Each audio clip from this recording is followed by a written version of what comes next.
Your microphone isn't sounding, microphone's not sounding great, Monica. No offense, but it's a little blurry today. Oh, good morning. That Welcome. is that what you said? Yeah. Your mic is just kind of like fu No. distorted. Okay. It's well, just don't talk. Sorry. Not that we don't love you. Uh, all right. It is Tuesday, May 28th. Um, and it's 2024. Um, I've been really appreciating how the sun doesn't go down too early lately. It's really another one of those things, when you move to California, you partly come here so that the weather will always be good. And then I'm like, okay, could we also have like the sun always be up till 8 o'clock at night, please? So I'm not sure that that's possible on this planet. I know you could go to the southern hemisphere in the winter, but I think that whole equinox thing messes it up. But anyway, enough climate reports. So we are going to meditate for 20 minutes, and today our topic is the paramis.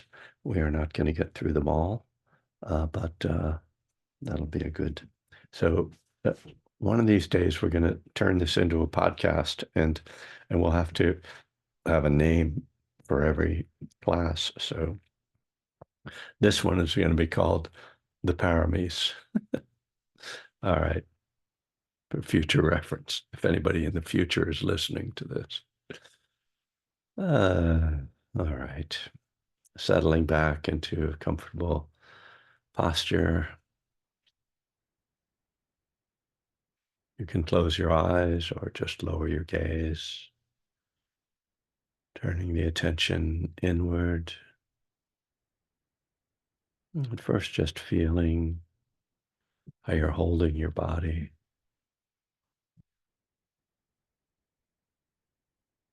making sure that you're comfortable and stable,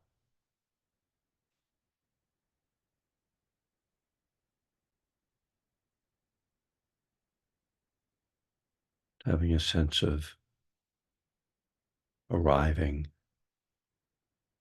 settling.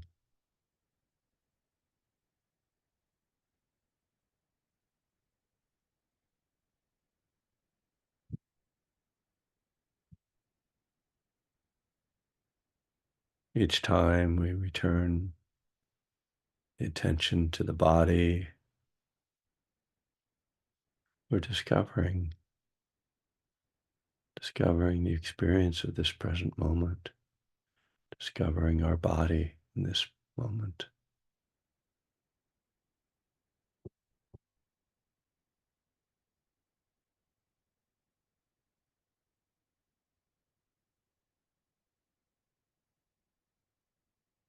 Noticing if there's any areas of tension or tightness that can be softened.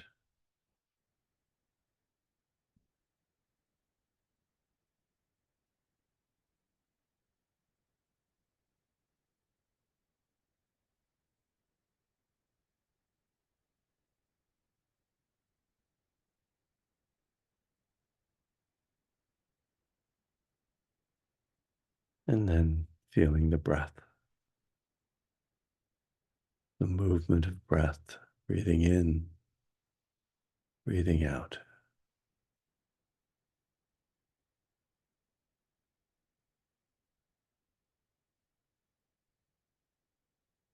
The touch sensations of breath coming in, going out.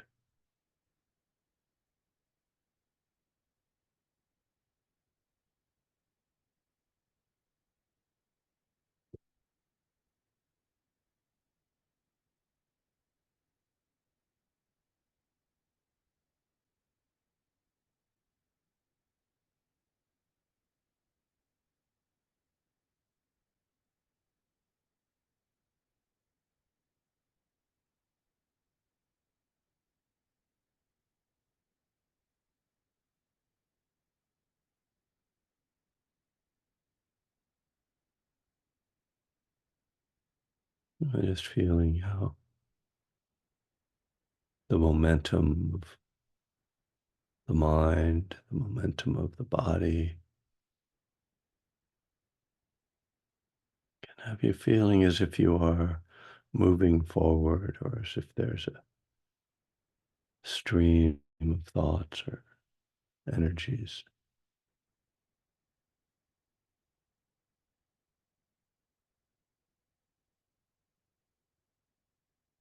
Mindfulness encourages us to just be with this experience. And in that being with, there can be a natural calming that happens. We don't have to force that or make it happen. But through focusing in the present moment, the felt experience with the openness, without resistance, everything begins to settle.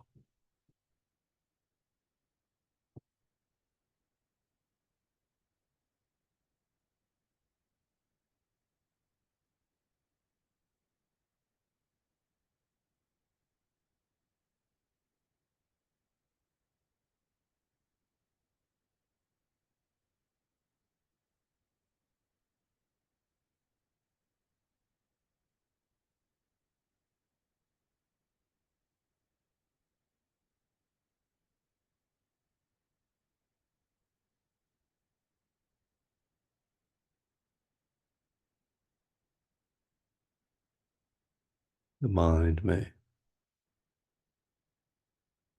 carry your attention away. When you notice that, simply come back, bring the attention back to the breath.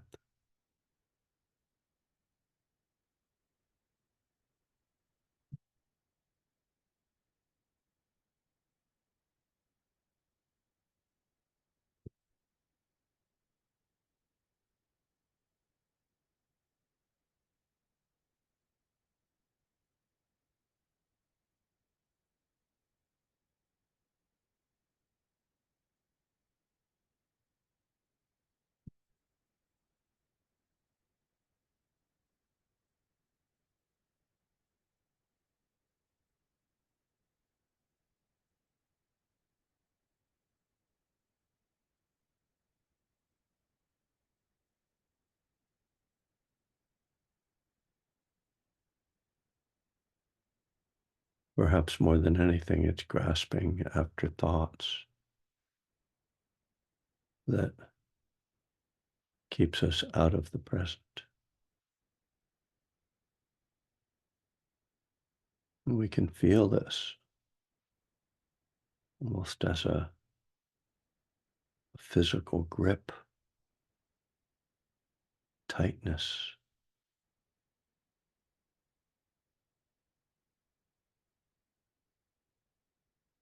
So if you're aware of that felt experience, to breathe with that, open, soften.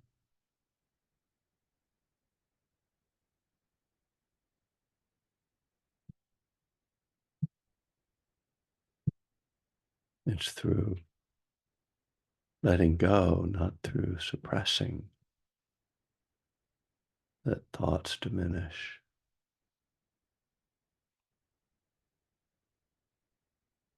Through non-resistance.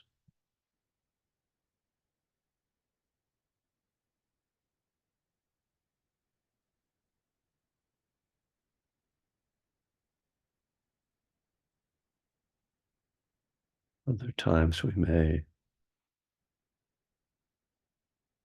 become aware of the quiet that lives beneath the stream of thoughts. And so we shift our perspective, our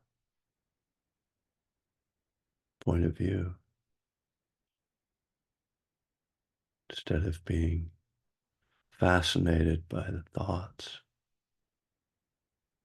to look beneath that, to sense the space of mind in which thoughts are happening.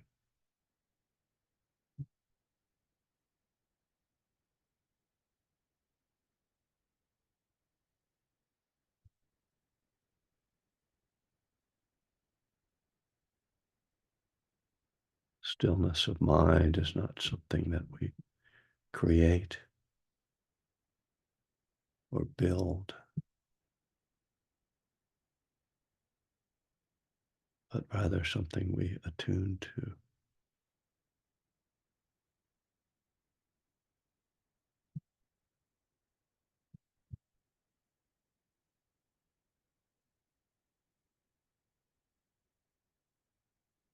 As we lose interest in the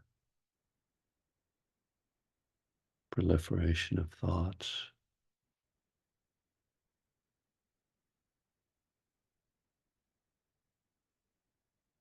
their power to distract is weakened.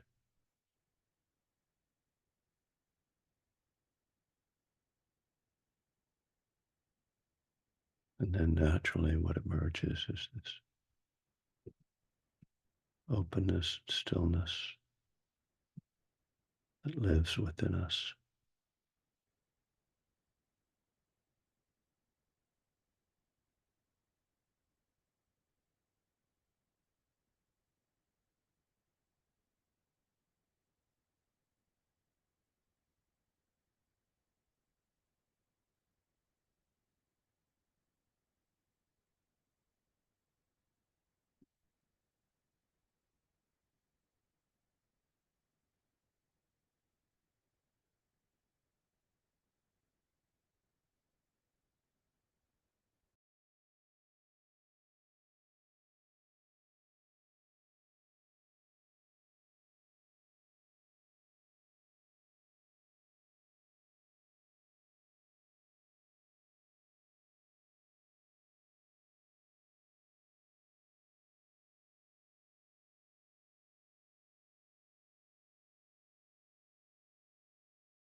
Okay.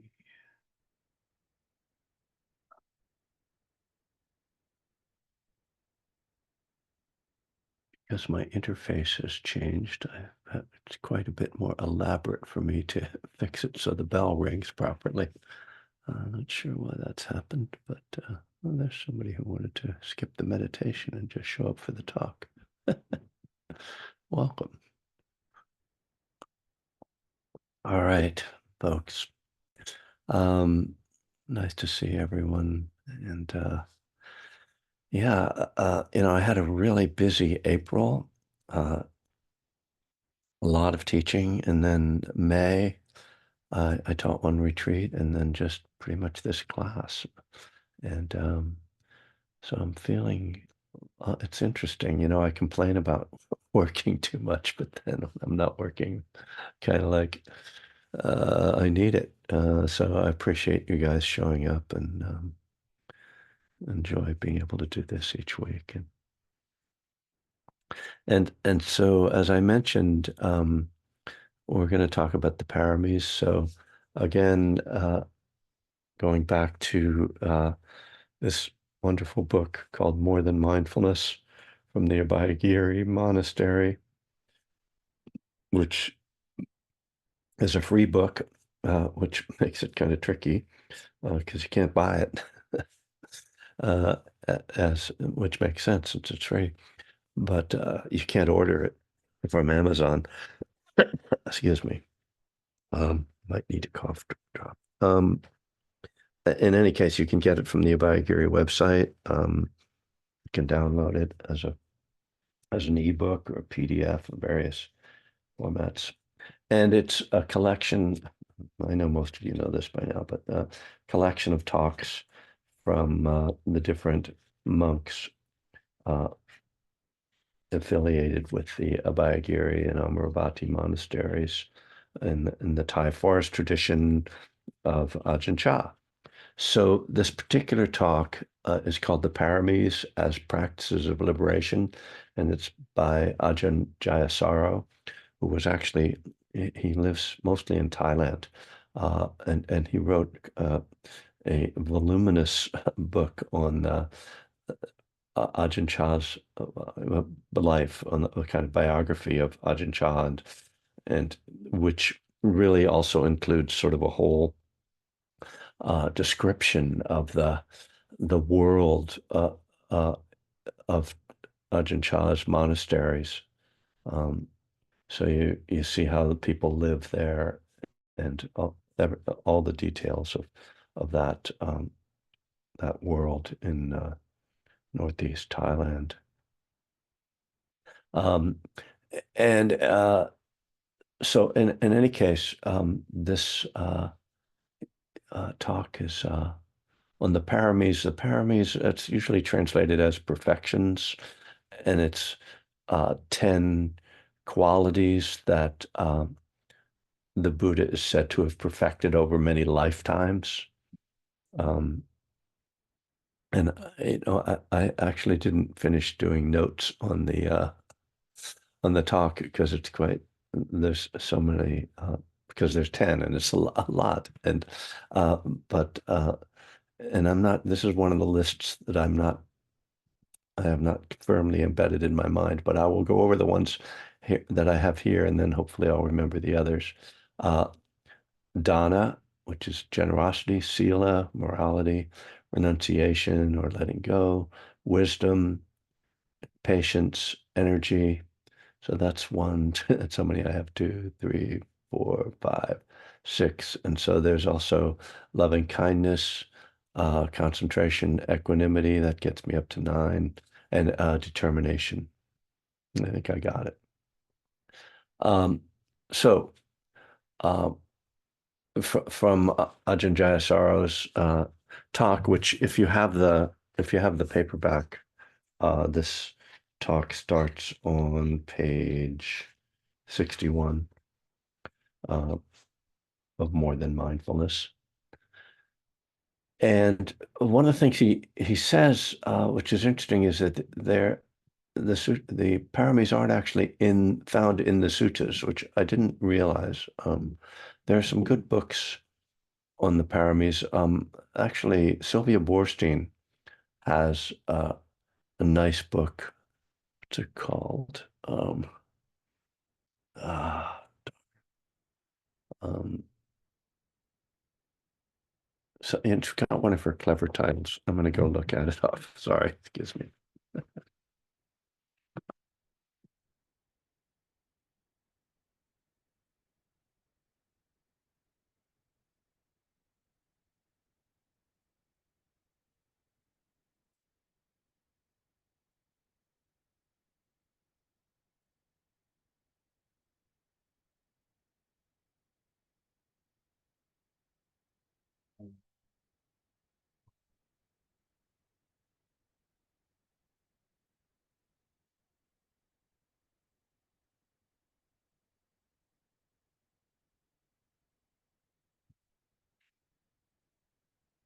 Uh, Pay attention for goodness sake, right?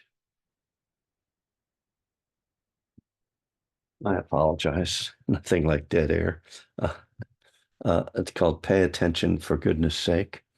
And the reason I bring that book up is because it's if you're familiar with Sylvia Boorstein, she kind of presents the Dharma in this very accessible way, and sometimes people will think of it as being very light, kind of the way people think of Thich Nhat Hanh as light. But when you delve into what they're doing, you realize, oh, there's really kind of a genius in here. And what she does that's particularly interesting in that book is she takes the 10 perfections, she builds a chart, and a, a it lists the 10 perfections, and then it has all these connections to the Four Noble Truths and other Buddhist teachings. So it sort of frames them in a really, really interesting way. So I don't often, well, I do like to talk. I like to share about books because I know people are always looking for Dharma books, but I think that's a really interesting one. And that the rest of the book is sort of simple. I mean, but that chart is really quite interesting. All right, get back to the topic at hand. So, a few things from Ajahn Jayasaro. He starts out by talking about one of the great similes from the Buddha, which is that the the Dharma has one taste, like the in the same way that the ocean has one taste. That wherever you go in the world, the ocean is salty, and that the Dharma has one taste. It's the taste of liberation or the taste of freedom, all through all through his teachings. He says about the paramis, he says he thinks of them as supporting factors rather than techniques. He says these days we can easily become obsessed with content and technique and believe that problems in our practice can always be solved by spiritual technologies or by information, that we just need some special tip or some secret key. And I think that's a really helpful idea because I think there's always this tendency, I think many of us fall into this tendency to think, oh, like I need to find the right meditation practice that's going to sort of do the magic, that's going to fix me, or it's going to, like, I'm going to get super concentrated, or whatever it is that we're sort of seeking after. And, that is very typical of our Western society. It's a very materialistic kind of view of meditation. Like it's about figuring out the right way to do it, uh, and that there's a thing, an object that I need to get the right thing, which happens to be a meditation technique. Oh, if I get the right mantra, or even it can be, if I find the right teacher, oh, that teacher, and we can have a moment, you find a technique or you find a teacher, or you're in some retreat and you have some experience and think, oh, now I found it, right? And you get, and then you start to, again, project outward, like the thing is out there that I need. And, people get obsessed with teachers in this way. And, particularly in some of the more devotional areas, like, oh, my teacher, and forgetting that it's all in here and that it's all impermanent. That there isn't, a way, an external way to control the internal experience that's going to be, a permanent thing and so I think really important to recognize that this practice is not about getting it right and learning the technique. Oh, let me, how do I, where should I pay attention to the breath and how do I let go of thoughts? Oh, there's a practice for how to let go of thoughts. Oh, I'm going to work on that.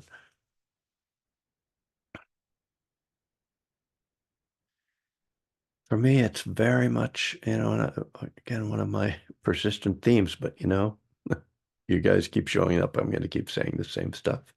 It's just like recovery. It's about one day at a time, showing up, just consistency. And that's where the development happens. And that's where the magic happens, and we'll have moments and that'll be powerful and rich. And then there'll be moments when we feel like we've completely lost it and we don't know what's happening. But if you don't drink or use, if you don't like give up on your meditation, then it's all grist for the mill, as uh, Ram Dass, one of his book titles.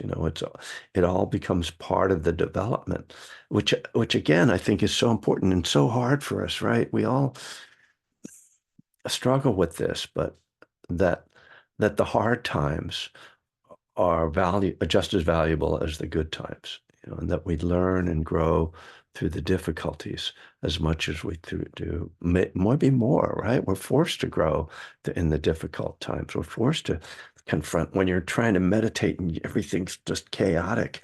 That's when you're forced to like, oh, wait, what, how can I work with this?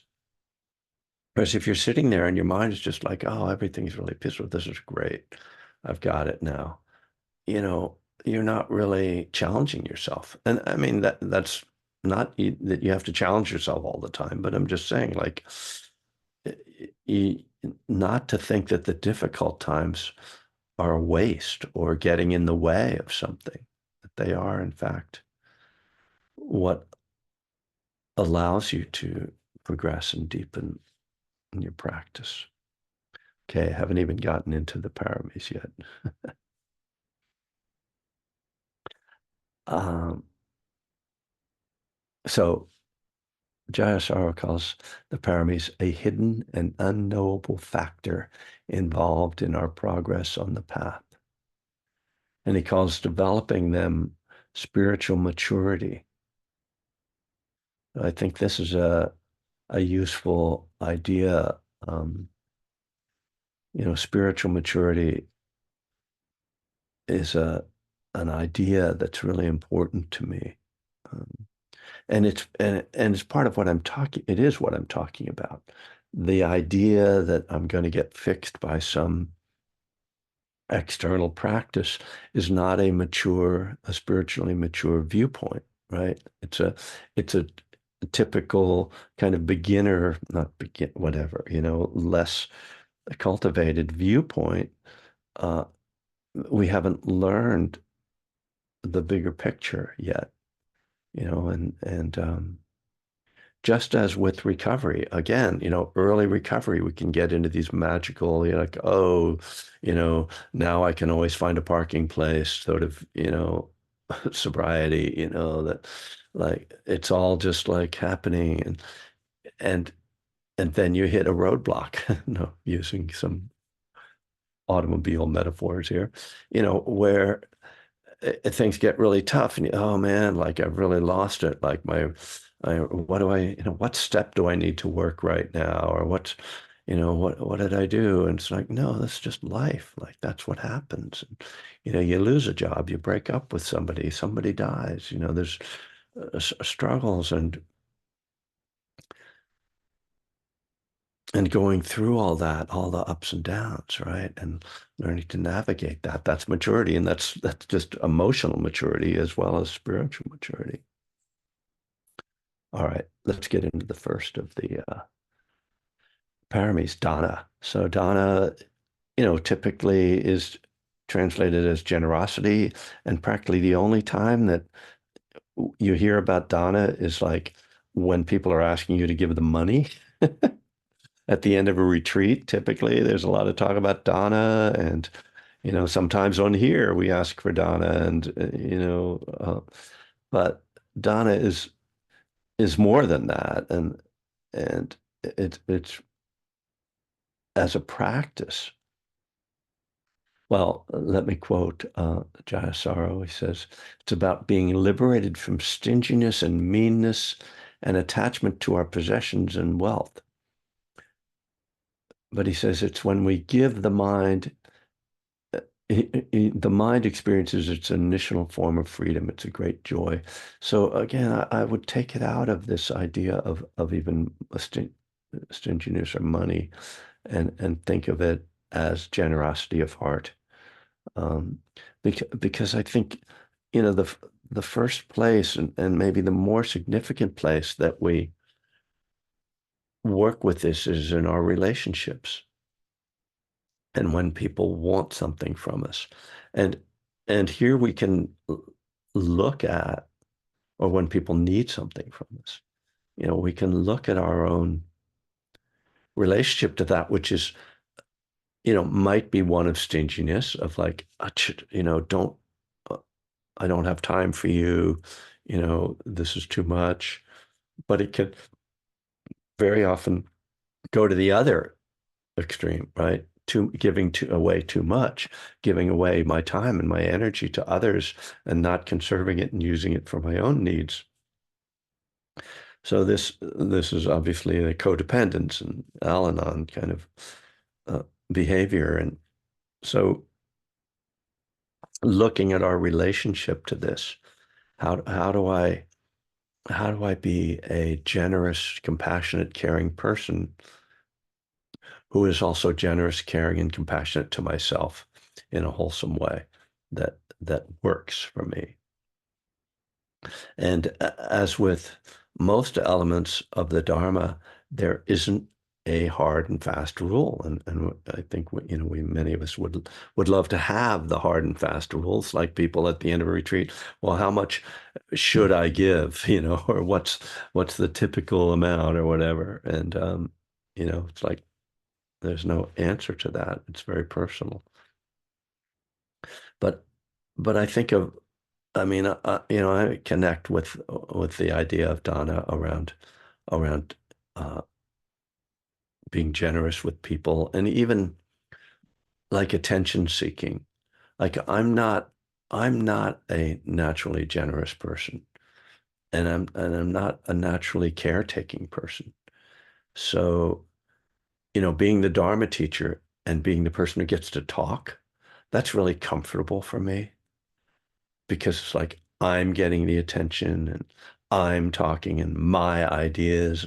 Then when other, I I've learned, I realized at some point that I wasn't good at having conversations with people. I mean, this is, more than a few years ago, but that if I wasn't talking, I didn't know.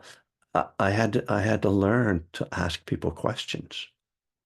I started to notice that, like, people would ask me questions, and I realized, oh, that's how you have a conversation. When I run out of things to say, or when I realize their eyes are glazing over, you know, oh, ask them a question. And it was learning, and it's generosity of spirit. I'll tell you, somebody who's really good at this is Vimalasara. Uh, she was over for dinner with us last week, and just me and my wife and Vimalasara, because I wanted her to meet Rosemary, and just have some hang time with her. Um, and if you don't know who she is, she's a very special Dharma teacher in recovery, and we had just been teaching a retreat together at Big Bear. And I noticed that she started asking my wife questions, and then I was like, you know what? I'm gonna ask Vimalasara some questions. And I started asking her about her life. I was like, this is, but I pointed that out. I said that to her. Wow, I've become aware now because I've noticed in my last couple times I've hung out with her that she was really probing me about my life and my family and stuff. And I asked her about it, and she said, "Oh, well, I think it comes from my background as a journalist," which was interesting. But anyway, just an aside. So this is dana, right? So again, when we limit the idea of dana to being about money, we really uh, lose important aspects of it, of being generous. How are we doing? Okay. So uh, uh, the second parami is sila. It's often translated as morality, uh, ethical behavior. Again, something that can be much broader than that. It's not just a list of rights and right and wrong. It starts traditionally with the precepts, but uh, has much broader implications than that. And the sort of short way of summing up sila is non-harming. The precepts is about non-harming, which of course then has a positive side, which is doing acts of kindness. Um, Ajahn Jayasaro says that sila liberates us from the bad karma we might create.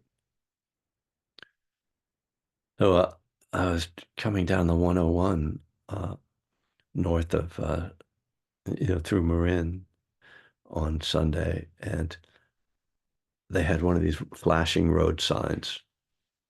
It said, "Stay sober, save lives." I was like, wow, that's really an interesting sign. Stay sober, save lives. Like people don't usually think, oh, I'm not going to drink because I want to save people's lives. You know, and we don't think of ourselves, those of you who are sober from alcohol, we don't think of ourselves like, I'm not drinking today so that I won't kill people. But you know, that's one of the outcomes that you tend to have fewer car accidents. And of course, that's one of the main ways that people die in our country. So the this, reminds me of some of the teachings I've heard from Venerable Análio and Ajahn Pasanno about how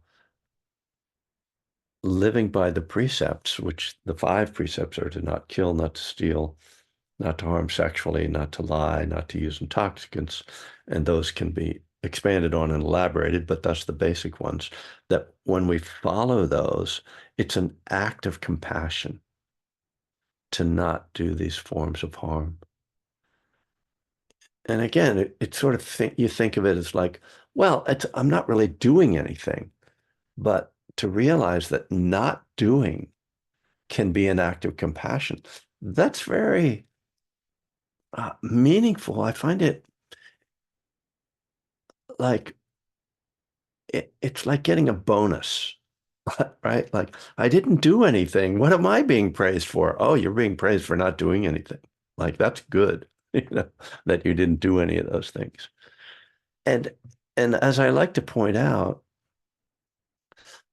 although particularly for a sober person who, for anybody who's living by basic precepts, we may not think that it's a big deal that we don't kill people.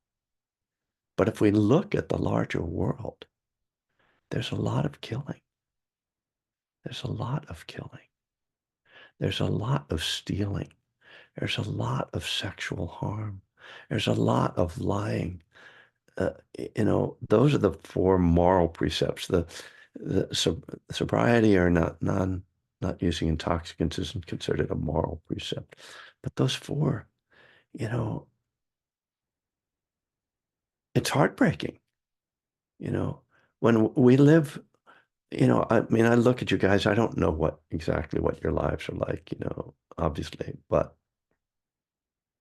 I'm going to trust that, you're basically living in this way, and that after a while you don't really think that much about it, you know.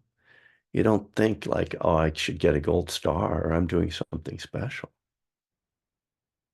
But enough of the world is doing harm on one or more of these levels on a regular basis, that the fact that we're not doing it is a big deal, is really important. We are, you know, doing our part to heal the world, and as I like to point out, if everybody in the world just followed one precept, and you can pick one, doesn't matter which one, the world would be a completely different place. If no one ever lied, you know, if no one ever killed anybody, just one of those. Um, if no one ever stole anything, and we that for me, that reflection is what really points to the depth of this question and this issue. It's like, well, that's unimaginable. We can't imagine that everybody would follow one simple precept. And yet you hear the precepts, you think, well, they're no big deal. So just to see how precious and vital they are, and how, you know, I think in that, I can't even remember if no, I was listening to a talk from Ajahn actually, and he was talking about he was actually at Insight Meditation Society. This was like the week before last or last week maybe, and he was talking about how living at a retreat center or at a monastery, you leave your belongings around and you don't worry about anybody stealing them. And that the sense of safety and comfort that people feel in an environment like that. And if we could live in a world like that, what a different world it would be. I mean, psychologically, what an incredibly different world it would be, right? Because how much of our anxiety and trauma comes through other people breaking the precepts, or fear of someone breaking the precepts. My wife is like, don't leave anything in the car that people can see that they might want to steal, because a lot of smash and grab goes on.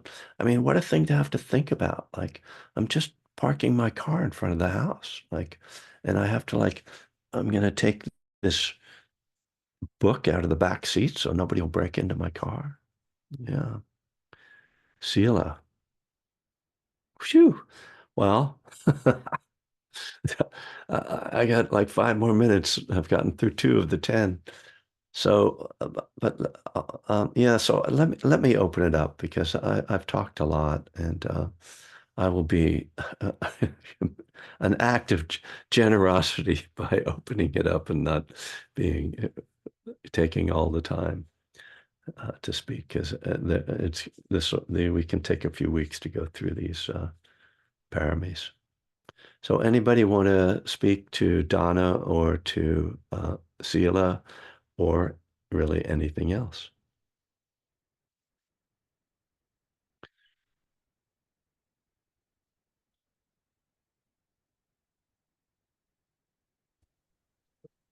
Hi, Kevin. Can I ask you a question? Yeah, sure. Um, so I'm new to this practice coming from a background of Zen, and I'm actually taking the Satipatthana course through the Berry Institute with Venerable. Uh, Yeah. yeah. And I've also been watching a lot of your videos on YouTube, after discovering you through your books and recovery. And I've heard you mention a couple of times about mindfulness practice in states of depression. Mm. Could you just elaborate a little bit on that? I know it's a little off topic, but Oh, it's it's always a good topic. Evergreen, as we say. Yeah, it's very relevant right now for me. So I was just Yeah, well, I'm sorry that fascinated by it. you're dealing with that, and it's yeah, I think probably for addicts it's a pretty common. Um, yeah, so I guess I've developed a something of a practice around depressive thoughts and moods and feelings, and so I can summarize it fairly quickly. It it and part of it, an important part of it, is kind of recognizing the how cr- I mean, maybe the most important part is recognizing what my relationship to the very idea of depression is, and that what happened to me was that I started to have experiences when I was young that I identified as depression, and then I identified myself as a depressive, as someone who was depressed a lot. And so I had this relationship that was an element of who I was. And I had to break that belief system, first of all, and understand that how I think of it is I'm somebody who tends to have depressive feelings arise rather than, it's a part of my identity. So I'm sure you understand that. And from a Buddhist viewpoint, the sort of clinging to identity. But in terms of the like immediate process, this is how I try to work with it.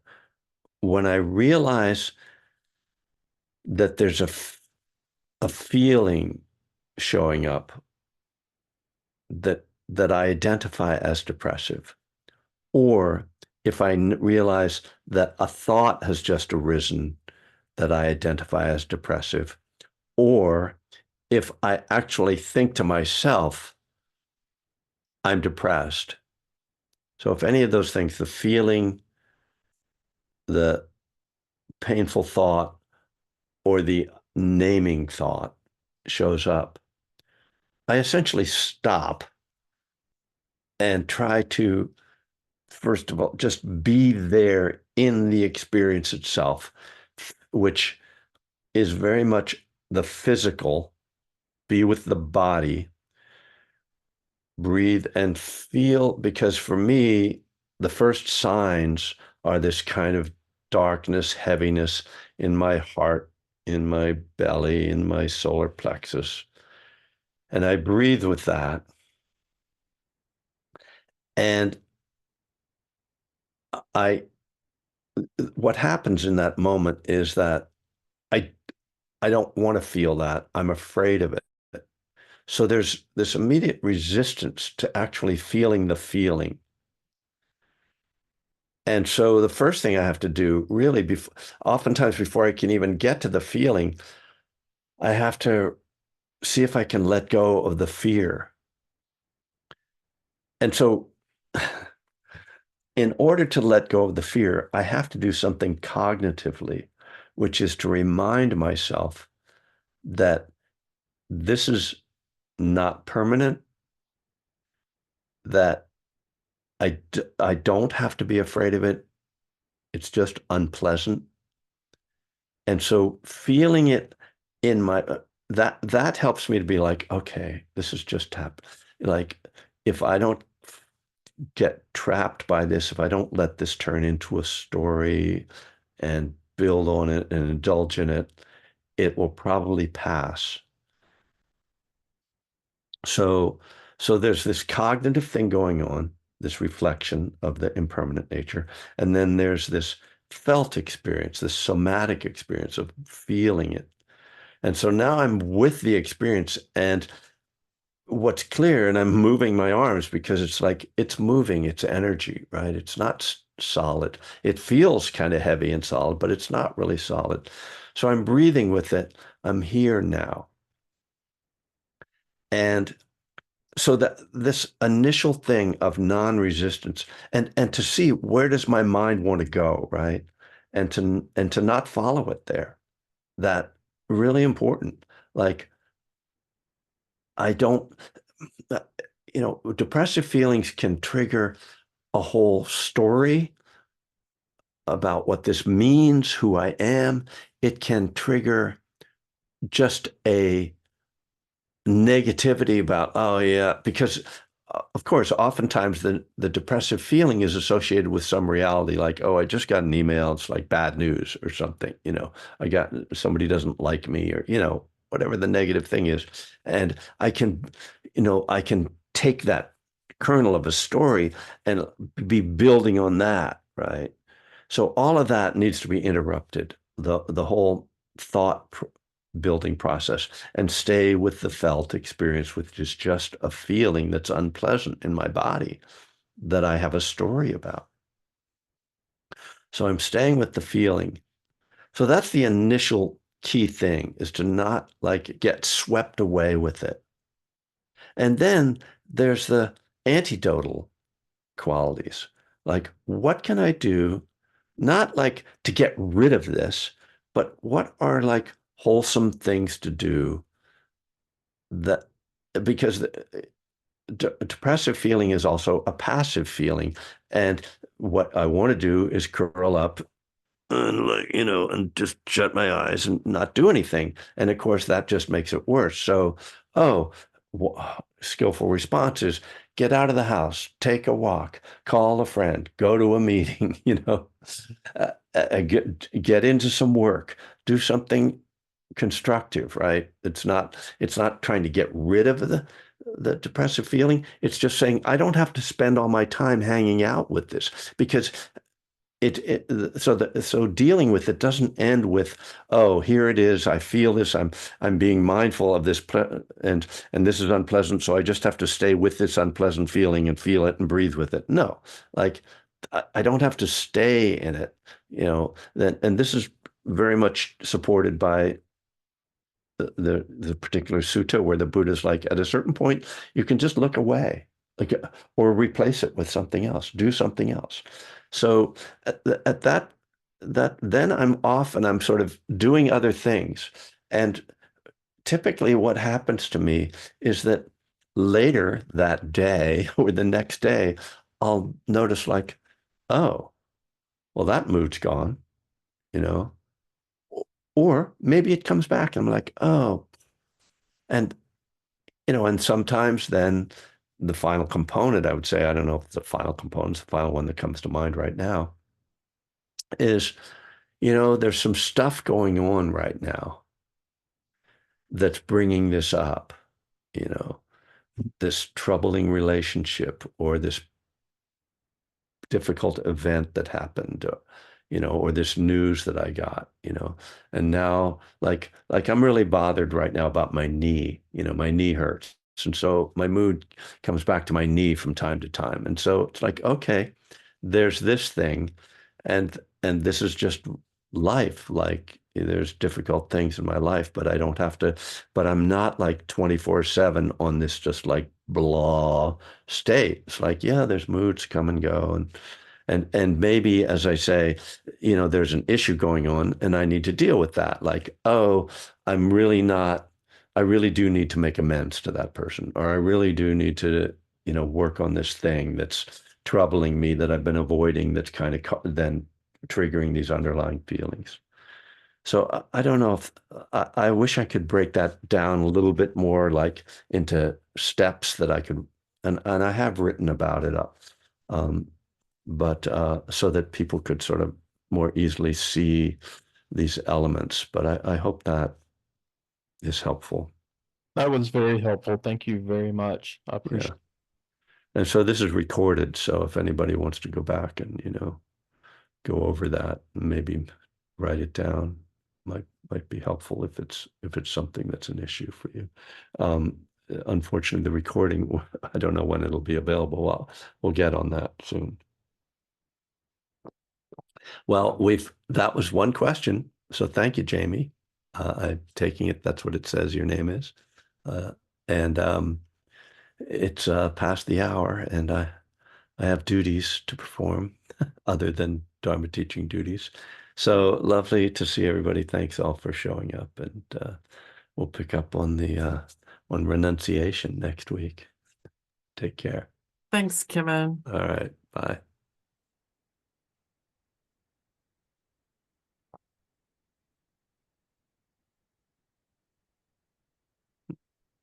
Oh, end meeting. There we go.